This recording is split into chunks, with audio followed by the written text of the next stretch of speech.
गुरु महाराज की जय। सभी गुरुमुख प्रेमियों से सब प्रेम जय सच्चिदानंद।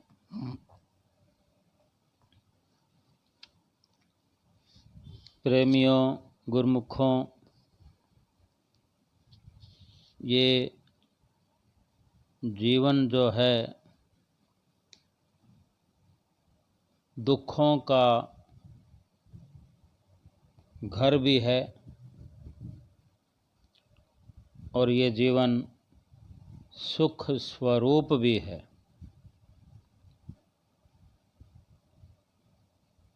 अगर संतों महापुरुषों की शरण मिल जाए, नसीहत मिल जाए और उनके सोहबत पर चलना आ जाए, उनके वचनों पर अमल करना आ जाए तो ये जीवन सुख स्वरूप बन जाता है। और अपने मन के कहने पर चलते रहें तो ये सब तो 84 लाख योनियों में हम करते ही आए हैं और जन्म दर जन्म दुख उठाते आए हैं और यूं ही इधर उधर भटक भटक कर आए हैं। आते जाते 84 के हर मोड़ पर जिंदगी यूं ही चक्कर लगाती रही। इस लहर पर कभी उस लहर पर कभी तेरी नैया यूं ही डगमगाती रही, डगमगाती रही। बन के उड़ता रहा आसमां में धुआं, तेरी मंजिल कहाँ जा रहा तू कहाँ। बंदगी के बिना जिंदगी राएगा, तेरी मंजिल कहाँ जा रहा तू कहाँ। मिल गया है मुकद्दर से नर तन अगर, है ये अनमोल इसको ना बेकार कर। श्वास अपने लगा दे प्रभु नाम में, अपने खुद पे तू इतना तो उपकार कर। हाँ तू उपकार कर। सतगुरु बिन मगर कैसे कर पाएगा, तेरी मंजिल कहाँ जा रहा तू कहाँ। बंदगी के बिना। मेरे सतगुरु के प्यारों, सतगुरु के बिना जीवन जीवन नहीं है। मुकद्दर से अगर नर तन मिल गया है, भागों से ये मनुष्य शरीर मिल गया है और सौभाग्यों से संत सतगुरु की शरण मिल गई है तो हमारा जीवन तो धन हो गया है। धन धन्य हो जाना भी चाहिए। ये जीवन हमारा सुरखरू होना चाहिए। संतों की रहनुमाई में चलें, उनके वचनों पर आचरण करें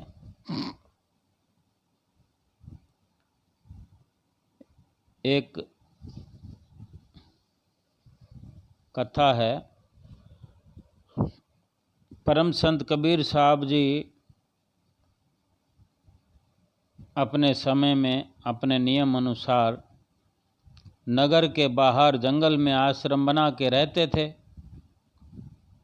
तो नित्य प्रति का उनका नियम था कि कुछ दिन आश्रम में रहते, सत्संग करते, फिर कहीं भ्रमण के लिए निकल जाते। उनका एक शिष्य था जाट, जो किसान था, किसान का कार्य करता था। वो नया नया शिष्य बना था, बेचारा ठीक ठाक था, गरीब था, निर्धन था। उसके पास एक बैल था, उसी बैल से वो खेती करता था। एक बैल से खेती तो नहीं होती, लेकिन उसके पास एक ही था। वो किसी दूसरे किसान के साथ मेल जोल करके खेती करता था। 2 दिन किसी का बैल लेकर अपने वाले बैल से मिलाकर हल चला लेता, फिर उसका बैल लौटा देता, तो फिर किसी और किसान से 2 दिन के लिए बैल लेकर और अपने बैल के साथ मिलाकर हल जोतता था। कच्चा उसका मकान था और कच्चे मकान के आंगन में ही बैल को बांध देता था। एक रात में एक चोर आया। चोर ने मौका पाकर खुला अहाता, यानी खुली जगहें होती थी पहले तो वैसे ही, और गरीबों के तो घर ऐसे ही होते हैं, तो वहाँ मौका देकर वो चोर उस किसान के बैल को चुरा ले गया। किसान ने देखा कि बैल चोरी हो गया। जैसे ही सुबह उठा तो बैल को ना पाकर, समझ ही जाता है हर कोई, तो वो सुबह अपने गुरुदेव के आश्रम गया। परम संत कबीर साहब जी महाराज जी का चेला था वो। तो अपने गुरुदेव से अपना दुख वर्णन किया। तो गुरुदेव ने कहा, बेटा विश्वास रख परमात्मा पर, और अपना दान धर्म भक्ति जो भी करता है वो करता रहे। तेरे को परमात्मा 2 बैल देगा जल्दी। और जो चोर चोरी करके लेके गया है वो तो पाप का भागीदार बना है, उसकी कोई तरक्की तो होनी नहीं है। तू चिंता मत कर, तेरी तरक्की हो जाएगी। परमेश्वर की कृपा से बारिश अच्छी हुई। जैसे तैसे वो अपना काम तो वैसे ही चलाता था, 2 की जगह 1 बैल से चलाता था। तो 1 बैल के जाने के बाद भी उसने जैसे तैसे चला लिया। जिसका साझेदार परमेश्वर बन जाए, जिसका पार्टनर, जिसकी पार्टनरशिप परमेश्वर से हो जाए, सतगुरु से हो जाए, उसके घर कमी तो नहीं रहती। तो परमेश्वर की कृपा से बारिश अच्छी हुई। किसान भगत जो है उसकी फसल पहले से 4 गुना हो गई। तो भगत ने 2 बैल खरीद लिए और उनको अच्छी खुराक खिलाई। अच्छी खुराक खाने के बाद तो वो बैल ऐसे जैसे सांड होते हैं, बहुत ताकतवर हो गए। और उन बैलों की पूरे गांव में चर्चा होती थी। कमाल की बात है, अगर भगवान चाहे तो गरीब के भी वारे न्यारे हो जाते हैं, महिमा हो जाती है। भगवान अपने भक्त की महिमा करा देते हैं। फिर 1 वर्ष बाद वही चोर उसी क्षेत्र में फिर चोरी करने आया, उसी इलाके में। तो उसने विचार किया कि जिसका बैल चुराया था उसका घर देखता हूँ, क्योंकि वहाँ उसको आसानी लगी चोरी करने में, मज़ा आया, तुरंत काम हो गया। तो उसके मन में विचार आया कि पहले वहीं देखता हूँ, हो सकता है कोई और बैल ले आया हो। चोर को कोई फर्क नहीं पड़ता है कौन गरीब है, कोई अमीर है, कोई मुश्किल से खाता है। वहाँ जाकर देखा तो 2 बैल, वो भी भारी भरकम खागड़ों जैसे, सांडों जैसे वहाँ बंधे थे। चोर ने मौका पाकर दोनों चुरा लिए। फिर सुबह किसान जागा तो बैल चोरी हो चुके थे। फिर गया भागा भागा गुरुजी के पास और बताया। गुरुजी ने कहा, गुरुजी ने जवाब दिया, बेटा चिंता मत कर, एक चोरी हुआ था, दो आए थे, अब दो चोरी हुए, तेरे को 4 बैल मिलेंगे। वो जो चोर है वो तो कभी सेठ बन नहीं सकता, वो पाप इकट्ठे करता है। अब देखो रजा परमात्मा की मौज और आशीर्वाद गुरुदेव का। बारिश ने किसान की मौज कर दी, मौज लगा दी किसान की। उस भगत किसान के पास ज़मीन तो बहुत थी, परंतु वहाँ बारिश के अभाव से वो थोड़ी ही जगह पर खेती करता था।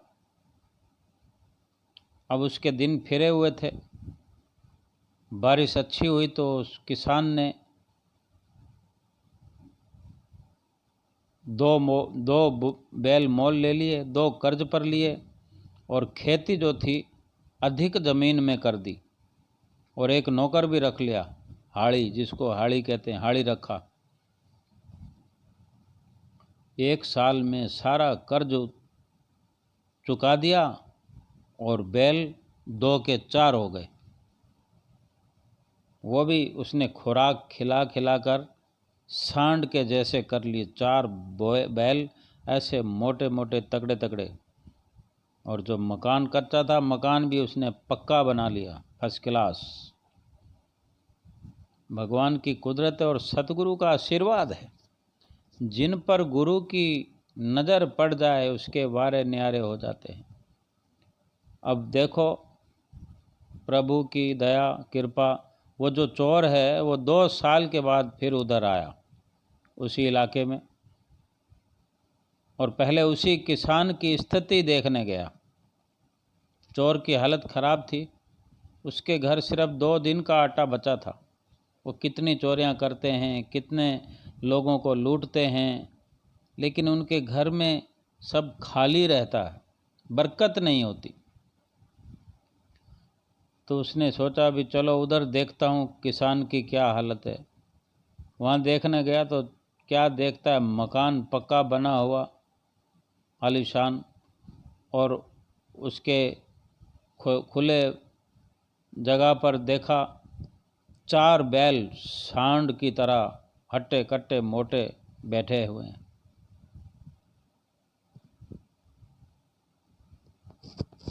लेकिन वहाँ देखकर न जाने क्यों उसका मन बदल गया,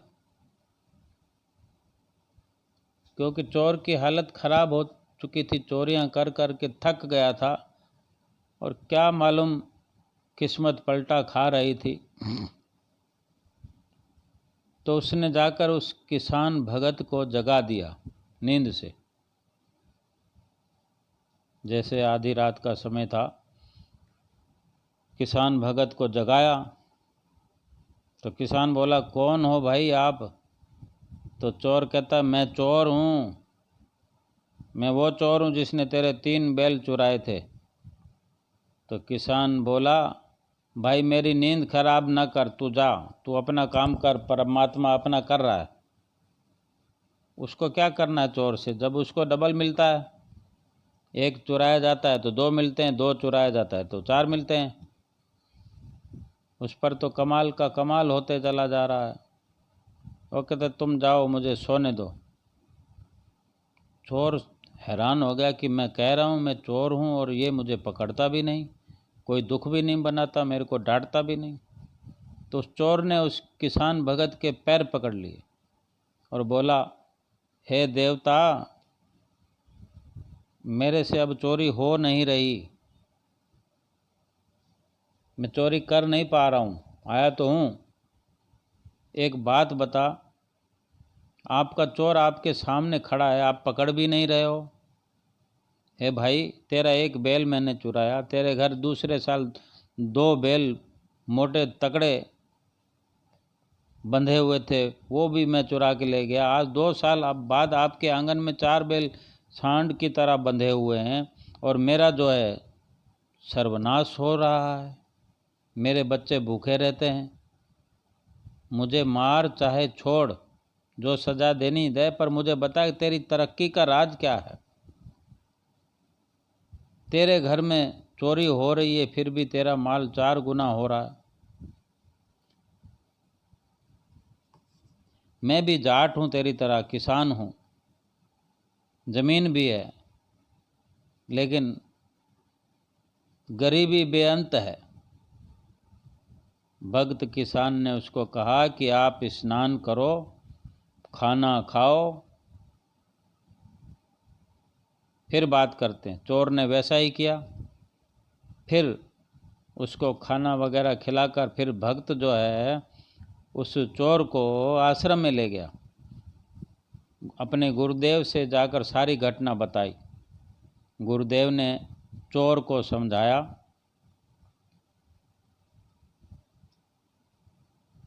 7-8 दिन भगत किसान ने अपने घर पर रखा और रोज गुरु जी से मिलाकर सत्संग सुनवाया। चोर ने नाम का दान लिया, गुरु दीक्षा ली। गुरु जी ने कहा कि भगत बेटा,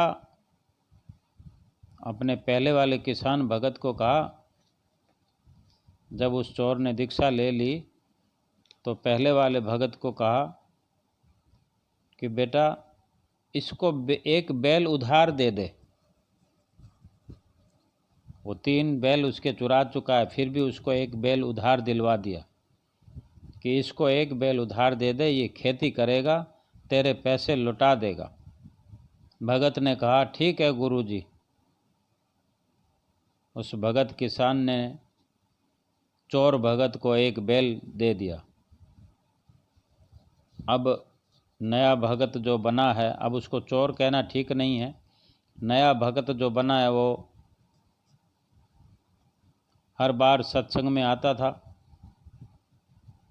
पूरे परिवार को नाम की दीक्षा दिला दिया। 2 साल में उसकी अच्छी हालत हो गई, फाइनेंशली बढ़िया हो गया वो। एक बैल पहले वाला और 3 चोरी वाले, 4 बैल, 4 बैलों के रुपए लेकर चोर भगत उस किसान भगत के घर आया, अपने बच्चों को भी साथ लाया।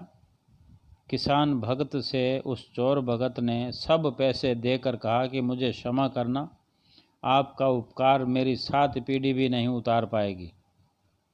तो पुराना वाला भगत बोला, है भाई, ये सब मेरे गुरुदेव जी की कृपा है, उन्हीं का वचन है जो फल रहा है, फूल रहा है। आप ये सब कुछ वहीं ले चलो, उन्हीं के चरणों में भेंटा कर दो। मेरे को तो उन्होंने पहले से ही कई गुना दे दिया है, ये सब मेरे काम का नहीं है। देखो वो भक्त कितना त्यागी है, अपना ही सामान लेने से इनकार कर रहा है कि मुझे तो मेरे गुरुदेव ने दे दिया है, मेरे प्रभु ने कृपा करके मुझे मिल गया है, सदगुरु का आशीर्वाद फलीभूत हुआ है, तो उसको लालच नहीं है। दोनों भक्त गुरु जी के पास गए और सारी धन राशि सतगुरु के चरणों में रख दी। वहाँ पर भोजन भंडारा लंगर आदि में वो सब खर्च कर दिया, सत्संग किया। तो ये है सदुपयोग तन मन धन तीनों का।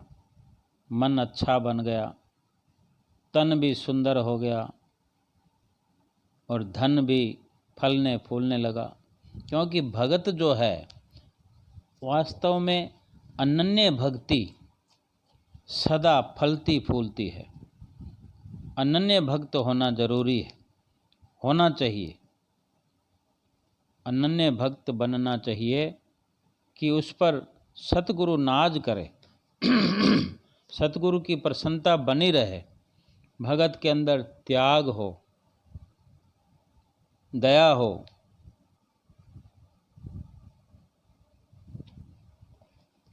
अगर ये सब नहीं है, हमारे अंदर भक्ति नहीं है, संसार के धन का हम क्या मान करते हैं। आ गया तेज झोंका का जो फिर काल का,